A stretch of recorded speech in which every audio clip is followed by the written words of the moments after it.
Les vidéos courtes sont maintenant incontournables sur la plupart des réseaux sociaux. On en consomme tous les jours, qu'on le veuille ou non, on peut se retrouver à scroller pendant des heures. Mais lorsqu'il s'agit de les utiliser pour sa stratégie de contenu, il peut s'avérer un petit peu plus compliqué de savoir les maîtriser.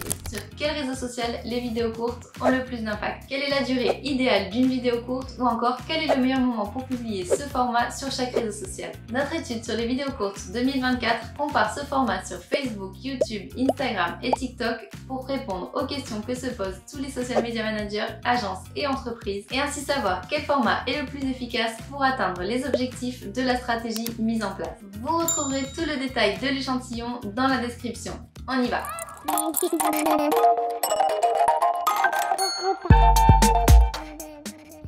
Avant de rentrer dans les détails de chaque réseau social, y a-t-il une plateforme qui se distingue pour son utilisation des vidéos courtes? Eh bien oui, sans grande surprise, on retrouve en première place TikTok, le pionnier des vidéos courtes avec plus de 18 000 visualisations. Pour obtenir cette information, nous avons comparé la moyenne des visualisations de chaque réseau social. Instagram a vite rattrapé TikTok avec son format Reel avec plus de 16 000 visualisations. On retrouve ensuite Facebook qui lui aussi s'est lancé avec les Reels avec une moyenne de 8 000 visualisations. Et enfin, très loin derrière, YouTube avec son format short qui totalise seulement 640 visualisations.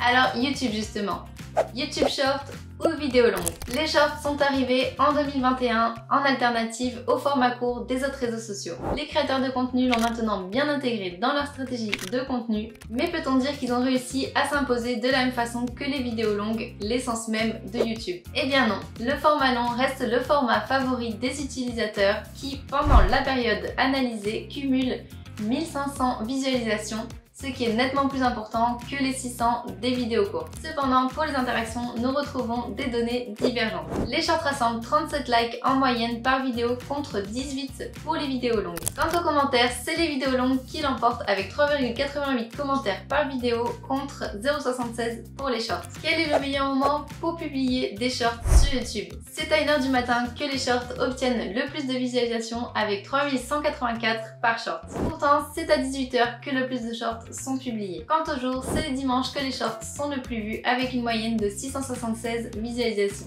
On passe à présent aux vidéos courtes de TikTok. TikTok, donc le pionnier des vidéos courtes, s'est converti en un véritable moteur de recherche pour les utilisateurs. C'est donc le challenge des social media managers, entreprises et agences d'effectuer le meilleur contenu qui ressorte dans les recherches. Alors une question qui revient souvent au moment de publier sur TikTok, c'est de savoir quel est le meilleur moment pour partager son contenu. Même si on le sait, chaque compte dispose de son meilleur moment pour publier en fonction de son audience. Vous pouvez d'ailleurs retrouver cette information dans votre calendrier de Metricool. C'est de savoir à quelle heure on obtient le plus de visualisations. Alors, avec l'échantillon qu'on a analysé sur TikTok, la meilleure heure pour publier, c'est 18h avec une moyenne de 22 459 visualisations. Existe-t-il une durée idéale d'une vidéo sur TikTok? La réponse est non, puisque la durée ne représente qu'un seul des nombreux facteurs qui détermine la viralité d'une vidéo. Les autres critères peuvent être le référencement, le contenu en lui-même, le nombre de fois que le contenu a été partagé,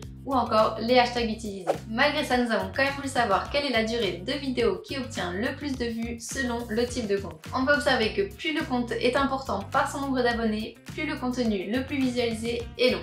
Sur les comptes de 0 à 500 abonnés, les vidéos les plus visualisées durent 2,6 minutes en moyenne. Et là, gros gap pour les comptes de 501 à 2000 abonnés.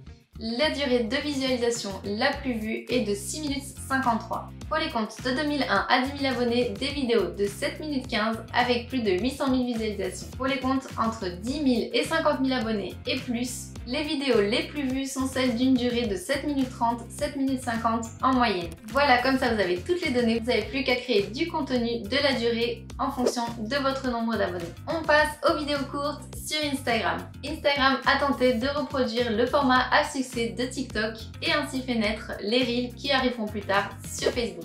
Sur le réseau social de la photographie, les Reels ont été un véritable succès. Mais ont-ils surpassé les vidéos sur TikTok? Le meilleur moment pour publier est-il le même sur les deux plateformes ou ont-ils un public différent? Pour répondre à ces questions, nous avons analysé plus de 230 000 comptes Instagram et 1 600 000 Reels. Et oui, on cherche tous à avoir la réponse à cette question. Quel est le meilleur moment pour publier un Reel sur Instagram? Pour vous donner la réponse, on se base sur l'heure à laquelle les Reels obtiennent le plus de visualisations et à quelle heure il y a le plus de Reels publiés. Résultat, eh bien des données qui divergent puisque l'heure à laquelle les Reels obtiennent le plus de visualisations en moyenne, c'est à minuit. Mais c'est aussi le moment où il y a le moins de Reels publiés avec 34 000 Reels en moyenne. En revanche, c'est à 18 h que le plus de Reels sont publiés avec en moyenne 119 000 Reels partagés. Les Reels partagés à cette heure-ci obtiennent une moyenne de 15 900 visualisations. Quant au meilleur jour pour publier sur Instagram, il s'agit du dimanche avec une moyenne de 22 096 visualisations. Et là, à notre plus grande surprise, l'un des jours où il y a le moins de Reels publiés, eh bien c'est le dimanche avec seulement 88 000 Reels partagés. Et enfin, passons aux vidéos courtes sur Facebook. Meta a répliqué le format des Reels sur Instagram sur Facebook avec exactement la même formule. Un feed dédié à ce format et une recommandation de vidéos courtes lors de la navigation sur le feed. Pour Facebook, notre échantillon est de plus de 143 000 comptes et 700 000 Reels. Alors le meilleur moment pour publier sur Facebook est-il similaire à Instagram? Eh bien oui! Souvenez-vous, pour Instagram, on vient de dire que la meilleure heure pour publier, c'est à minuit. Et bien, il en va de même pour Facebook. L'heure à laquelle les Reels sont le plus partagés coïncide également sur les deux plateformes et c'est à 18 h. Une raison qui peut expliquer cela, c'est la possibilité de partager les contenus sur les deux plateformes à la fois. Et voilà, on arrive à la fin de cette étude sur les vidéos courtes 2024. On a analysé plus d'1 million de comptes sur Instagram, Facebook, TikTok et YouTube avec plus de 3 millions de vidéos sur ces réseaux sociaux. Maintenant, c'est à vous de tirer les conclusions et mettre en application selon votre stratégie. N'oubliez pas que depuis Metricool, vous pouvez programmer toutes vos vidéos courtes pour une publication automatique et analyser vos résultats. Si vous n'avez pas encore de compte, c'est gratuit et le lien est dans la description. Si cette vidéo vous a plu, bien sûr, pensez à vous abonner à notre chaîne pour retrouver plus de contenu sur le marketing et les réseaux sociaux. Je vous dis à très vite, Metricoolers.